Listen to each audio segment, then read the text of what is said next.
नमस्कार, मैं आप सभी के साथ राजीव झा और आप देख रहे हैं उत्तर बंगाल एवं सिक्किम का प्रमुखतम 24/7 television news channel SK live. और SK लाइव के स्टूडियो में आज हम आपके साथ लेकर उपस्थित हुए हैं उत्तर बंग मेडिकल कॉलेज व अस्पताल के प्रोफेसर डॉक्टर कल्याण खान जी।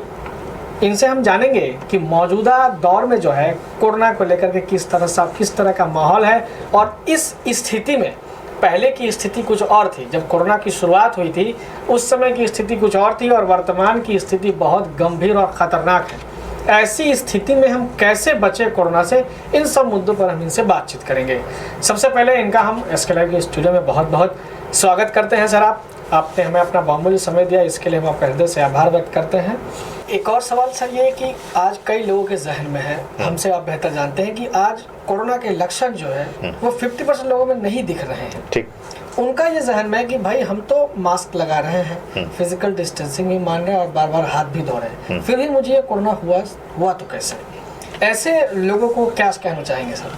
देखिए, सिर्फ वो नहीं है, जैसे सोचिए कि इतना ज्यादा हेल्थ केयर वर्कर्स भी अफेक्टेड है। अभी सिलीगुड़ी में प्रिकॉशन ले रहे हैं सर। हाँ, प्रॉपर PPE भी पहन रहे हैं, प्रॉपर प्रिकॉशन ले रहे हैं। जो इसीलिए मैं बोल रहा हूँ कि डिस्टेंस मेंटेन करना सबसे जरूरी है। हेल्थ केयर वर्कर्स जो हैं वो मरीज के सामने और एकदम नजदीक जाने के लिए मजबूर है, उसको जाना ही है। नॉट ओनली दैट, इसको बोलते हैं कि सस्टेन्ड एक्सपोजर, कि ज़्यादा देर तक 15-20 मिनट से ज़्यादा वो उसके सामने अगर रहेंगे तो इन्फेक्शन के चांस बढ़ जाता है। और देखिए, कोई भी मास्क आप पहन लीजिए, ये मास्क आप उसके बाद जब सांस लेते हैं तो उस टाइम देखिएगा साइड से मास्क के साइड से, इवन N95 मास्क अगर आप पहने तो उसके साइड से देखिएगा कुछ ना कुछ हवा आपके अंदर आ रहा है। तो इसका मतलब क्या है? अनफिल्टर्ड जो हवा है वो आपके अंदर आने का चांस इवन आप N95 पहनने से भी है। और उस हवा में अगर ज़्यादा वायरस का कंसंट्रेशन है, डेंसिटी है, तो वो आपके अंदर घुसेगा ही घुसेगा।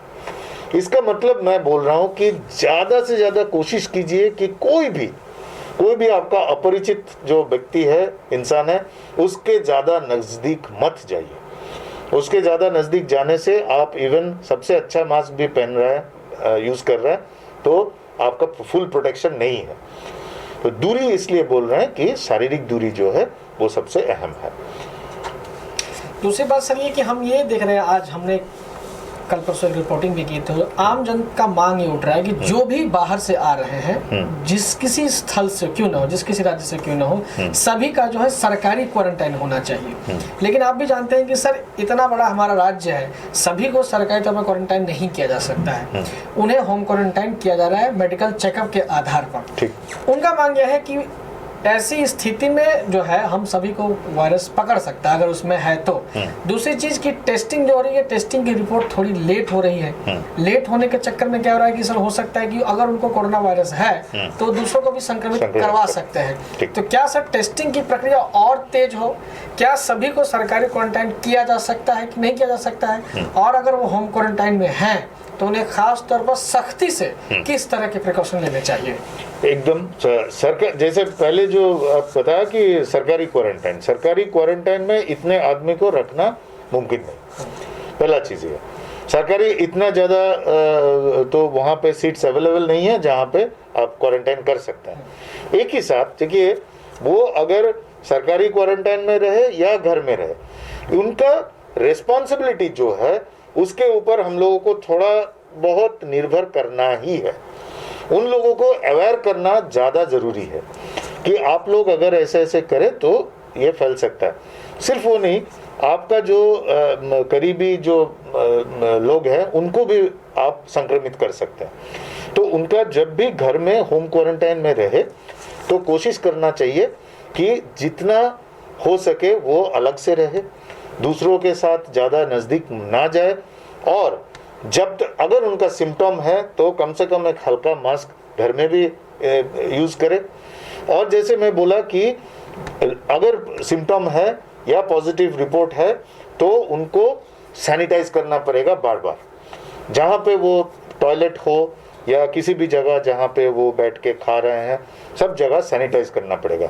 सैनिटाइजेशन के लिए जैसे मैंने बहुत ज़्यादा कीमती कुछ चीज़ लाने का ज़रूरत नहीं है, आप घर में भी उसको बना सकते हैं।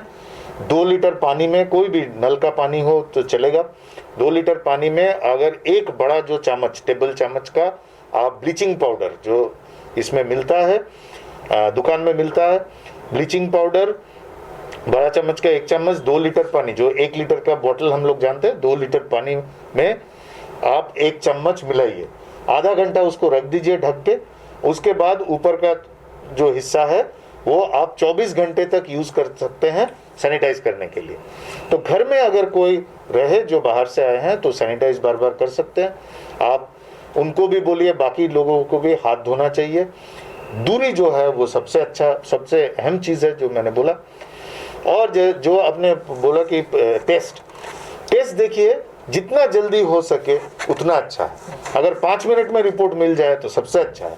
लेकिन मुश्किल ये है कि देखिए, जो मैंने एकदम शुरू में बोला कि ये जो वायरस है, ये कोरोना वायरस है, और इसका जो टेस्ट हमें मिल गया है, इसका कारण है कि 2003 में और एक कोरोना वायरस जो सार्स किया था, और देखिए नाम से ही पता चलता है, उसका नाम था सार्स और इसका नाम है SARS-CoV-2। वो वायरस का नाम था SARS-CoV, मतलब सार्स कोरोना वायरस, और इसका नाम है SARS कोरोना वायरस 2। ये उनसे मिलता जुलता है, इसके कारण हम लोगों को इतना अच्छा टेस्ट अभी मिला है। लेकिन टेस्ट में कम से कम 6 से 7 घंटा तो लग ही जाता है, और साथ में एक बार 96 से ज़्यादा हम लोग टेस्ट नहीं कर सकते। अभी जो है TrueNat और CBNat टेस्ट जो आए हैं, उसमें 2-3 घंटा में रिपोर्ट दे सकते हैं, लेकिन उसमें 1-2 सैंपल से ज़्यादा एक साथ चला नहीं सकते। तो इसलिए जो सैंपल्स टेस्ट करने के लिए जो और एक चीज़ है कि जहाँ पे टेस्ट होगा, ये लेबोरेटरी जो है ये सब जगह टेस्ट नहीं हो सकता, कोई भी लेबोरेटरी में टेस्ट, क्योंकि ये RT-PCR जो बोलते हैं, रिवर्स ट्रांसक्रिप्टेज PCR जो बोलते हैं, इसका मशीन जो है ये हाई एंड मशीन है। साथ ही में उनका जो सुरक्षा जो बलाई होता है ना लेबोरेटरी के, हम लोग बोलते हैं BSL-2, एटलीस्ट BSL-2 होना चाहिए, मतलब बायोसेफ्टी लेवल 2 होना चाहिए। इसका मतलब वहाँ से कोई भी वायरस बाहर ना निकल पाए, क्योंकि सोचिए ये लेबोरेटरी में इतना पॉजिटिव सैंपल्स जा रहे हैं, लेबोरेटरी से अगर कोई लीकेज हो गया तो कैसे संक्रमण हो सकता है, बहुत सारे लोगों को एकदम समाज में पूरा कम्युनिटी स्प्रेड हो जाएगा। तो ये भी हम लोगों को याद रखना पड़ता है, सरकार को याद रखना पड़ता है कि किसी भी जगह को आप दे दिया कि टेस्ट कीजिए, ये नहीं होगा। उनका सेटअप जो है ठीक से होना चाहिए, साथ में वो मशीन जो है वो हाई एंड मशीन है, और इतने सारे सैंपल टेस्ट करने के लिए जो मैन पावर है वो उसका भी अलग से ट्रेनिंग होता है। आप इस बीच में देखिए, ये 2-3 महीने के अंदर कितने सारे जगह, ये सब लिमिटेशंस के बावजूद कितने सारे जगह पे गवर्नमेंट ने आपका लेबोरेटरी और टेस्टिंग सेंटर खोल दिया है। पहले तो हमारे इधर एक ही था नाइसेड में, और वहाँ से लेके अभी कितने सारे हैं, देखिए उत्तर बंगाल में भी 1 से ज़्यादा है। तो थोड़ा सा और वक्त लगेगा कि ताकि आपका और भी जल्दी टेस्ट का रिपोर्ट मिल जाए। जब तक ना मिले तो रिपोर्ट आने से पहले आपको जो सावधानी है उसको बरतना चाहिए, और देखना चाहिए कि किसी और को आप संक्रमित ना कर बैठे। सर, आपने देखा होगा, जैसे आपने कहा कि टेस्टिंग की संख्या धीरे धीरे बढ़ रही है, और इसी बीच हमने तमाम न्यूज़ देखे। इस बीच हमें यह देखने को मिला कि स्थानीय जो लोग हैं, जहाँ पर टेस्टिंग हो रही है या फिर जहाँ पर स्थानीय क्वारंटाइन सेंटर बनाया जा रहा है, वहाँ लोग वहाँ जाकर विरोध प्रदर्शन करना शुरू कर देते हैं कि यहाँ टेस्टिंग नहीं होने देंगे क्योंकि हमारा बगल में घर है, हम यहाँ क्वारंटाइन सेंटर नहीं बनने देंगे क्योंकि हमारा घर है बगल में, हमें कोरोना वायरस हो सकता है। सर, अगर ऐसी स्थिति रही तो टेस्टिंग कहाँ होगी और क्वारंटाइन सेंटर बनेगा कहाँ? ऐसे लोगों को आप क्या कहना चाहेंगे सर? देखिए, इसका वो जैसे मैंने बोला कि ये सिर्फ आपका अवेयरनेस के डेफिशिएंसी है। ये अवेयरनेस अगर आ गया कि ये वायरस जो है ये एयरबोर्न नहीं है, इससे अगर हम 2 मीटर की दूरी बनाए रखें, अगर वायरस 2 मीटर दूर पड़ा हुआ हो या ड्रॉपलेट के हिसाब से है तो भी मुझे कोई खतरा नहीं है। ये अवेयरनेस जब भी आ गया क्योंकि अब देखिए जितना भी लोगों को संक्रमण हुआ है, अभी पॉजिटिव केसेस जो हुए हैं, उनके घर वालों को भी 100% पॉजिटिव नहीं हुआ। ये सोचने वाली बात है कि जो भी पॉजिटिव केस है, अगर इतना ज्यादा एयरबोर्न होता या उतना मतलब इजीली ट्रांसमिशन हो जाते, संक्रमण हो जाते, तो जो पॉजिटिव है उनके घर का कम से कम सबको होता, फैमिली मेंबर्स जो है। लेकिन ऐसा हो रहा है क्या? अब लोग देख रहे हैं उनका फैमिली मेंबर्स में ज्यादा से ज्यादा एक या किसी भी जगह किसी को भी नहीं हो रहा है। तो इतना घबराने का कोई बात नहीं। आपका बगल में, आपका ठीक जहां पे आपका घर है उसके बगल में जो अगर क्वारंटाइन सेंटर हो या लेबोरेटरी हो, तो आपको कोई भी कुछ भी खतरा नहीं है। क्योंकि और एक चीज है कि वहां पे और भी आपका सेफ्टी लेवल जो है बढ़ा दिया जाता है ताकि वहां से वायरस बिल्कुल ना निकले। क्योंकि जैसे मैंने बोला कि कोई नहीं चाहता है कि उसको संक्रमण हो जाए, तो वहां पे जो घुस रहा है, जो हेल्थ केयर वर्कर बोलिए या पेशेंट्स बोलिए, उनको ऐसे लिया जाता है ताकि उनसे किसी और को खतरा ना पैदा हो। तो इसलिए आपके बगल में अगर कहीं पे क्वारंटाइन सेंटर सरकार ने बोल रहे हैं करने के लिए, तो आप प्लीज अलाउ कीजिए। क्योंकि ऐसा भी हो सकता है, ऐसा ना हो, भगवान ना करे, लेकिन ऐसा हो सकता है कि आपको भी उसी लेबोरेटरी का जरूरत पड़े या उसी आइसोलेशन, उसी क्वारंटाइन सेंटर का जरूरत ना पड़ जाए। आज जो दूसरा इंसान को पॉजिटिव आ रहा है, हो सकता है कि कल मुझे भी पॉजिटिव आ जाए और उसी सेंटर का जरूरत मुझे भी पड़ जाए। जैसा कि आपने शुरुआती तौर पर बताया कि जो भी मास्क पहनते हैं कैसे उसको आप डिस्ट्रॉय करें, इस पर आपने बखूबी बात की। इसके अलावा हम जानना चाहेंगे सर, काफ़ी लोगों के जहन में सवाल यह भी है कि क्या सभी को ग्लव्स पहनना ज़रूरी है या नहीं है? बिल्कुल नहीं, ग्लव्स का कोई मतलब ही नहीं है इस कोरोना वायरस के लिए। ग्लव्स का कोई मतलब ही नहीं। जैसे मैंने बोला कि उसको वायरस को घुसने का सिर्फ नाक, मुंह और आंख, यही जगह से, कान से भी नहीं घुसेगा, चमड़े से भी नहीं घुसेगा, किसी भी ब्लड से भी नहीं आता है। तो इसका मतलब क्या है? ग्लव्स जो हम लोग पहन रहे हैं ये सिर्फ जरूरत नहीं है, ऐसा नहीं है, बल्कि इससे आपको खतरा हो सकता है। कैसे? अगर ये हाथ मैंने इधर दूसरा कोई भी सरफेस पे लगाया जहां पे कोरोना वायरस हो सकता है और उस ग्लव्स को ठीक से साफ नहीं किया, उसी ग्लव्स को अगर टच कर लिया मुंह पे, तो उससे संक्रमण ज्यादा हो सकता है। इसका मतलब यह है कि ग्लव्स आपको पहनने का कोई भी जरूरत नहीं। हाँ, ग्लव्स तब भी पहन सकते हैं जब आप किसी जगह सैनिटाइज कर रहे हैं।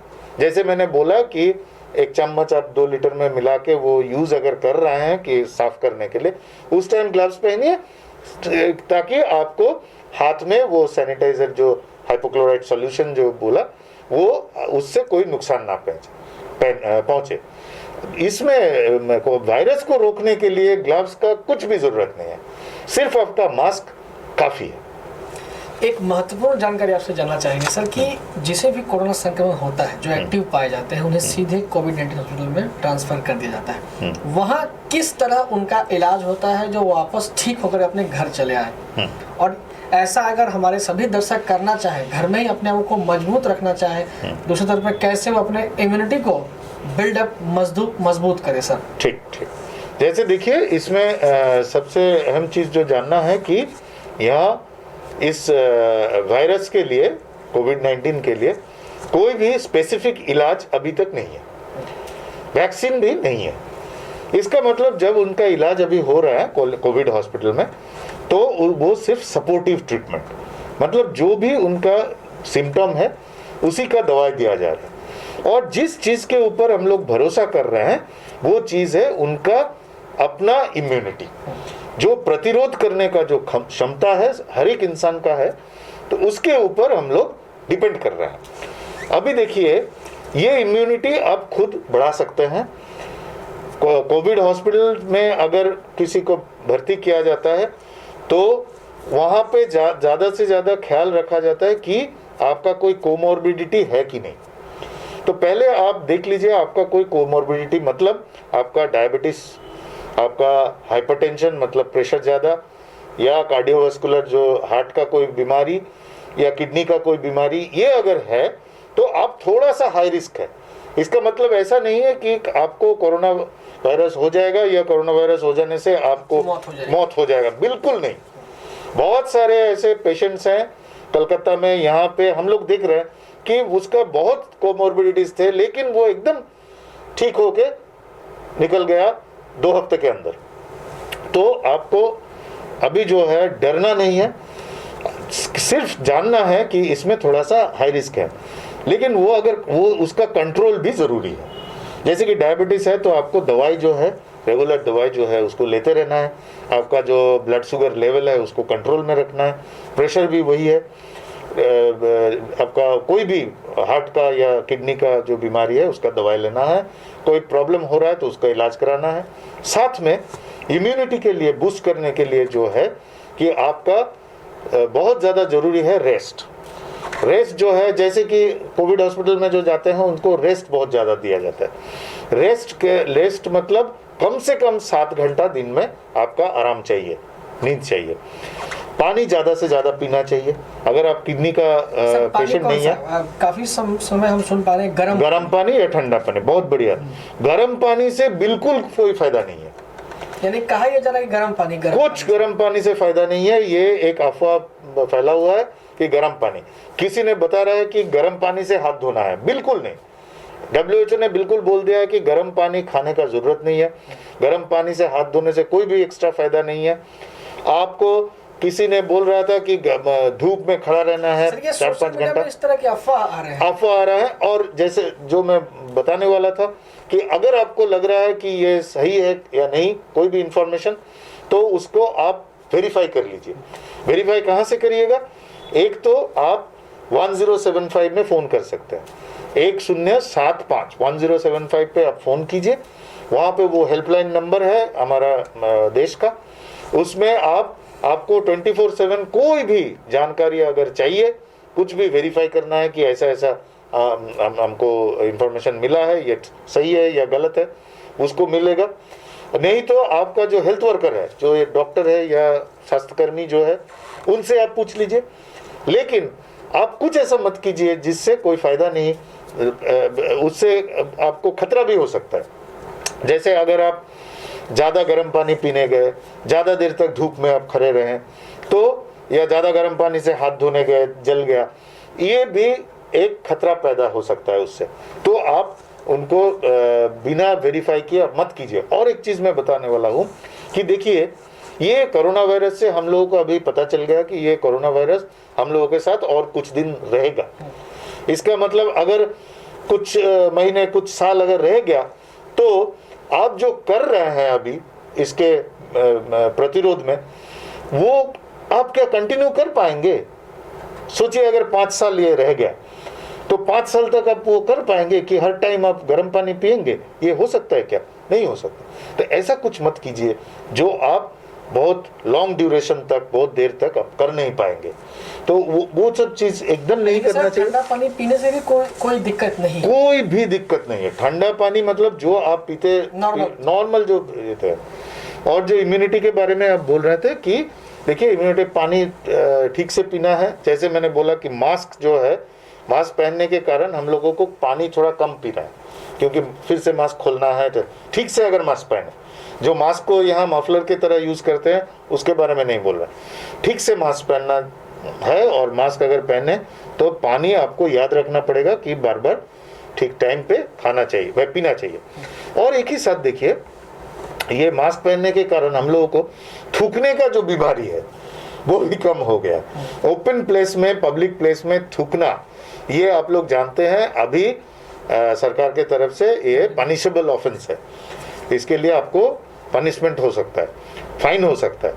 तो थूकने से बिल्कुल आपको ये रहना चाहिए, दूर रहना चाहिए। पब्लिक प्लेस में नहीं थूकना है। और इम्यूनिटी के लिए हरा सब्जी कुछ ना कुछ लेना ज़रूरी है। साथ में आप अगर हो सके तो फल जो है, सीजनल फ्रूट, ये एक दिन भर में एक लेना चाहिए। साथ में विटामिन सी और विटामिन डी के बारे में हम लोग बोलते थे। विटामिन सी, विटामिन डी लोग जाके इसमें खरीदते हैं दुकान से, खरीदने की जरूरत नहीं है। विटामिन सी के लिए हरा सब्जी या आपका मिर्ची जो होता है, हरा मिर्ची, वही काफी है। और विटामिन डी के लिए थोड़ा सा आपके विजुअल एडवर्टीजमेंट के लिए एसके लाइव ही बेस्ट ऑप्शन है। एसके लाइव का इस क्षेत्र में 24 घंटा टेलीविजन, एंड्रॉइड ऐप और वेबसाइट पर प्रसारण होता है। सोशल मीडिया पर भी हम उपलब्ध हैं। हमारी व्यूअरशिप 9 लाख से अधिक है। सिक्किम, हैथवे और NXT डिजिटल पर, दार्जिलिंग और कालिम्पोंग में दोनों हैथवे और CCN सेटअप बॉक्स पर, क्लामपुर से लेके मैनागुड़ी हैथवे पर, सिटी केबल पर सिलीगुड़ी और आसपास, नक्सलबाड़ी से पानी टंकी तक NXT डिजिटल में। तो सोचिए नहीं, कॉल करें 7908554308।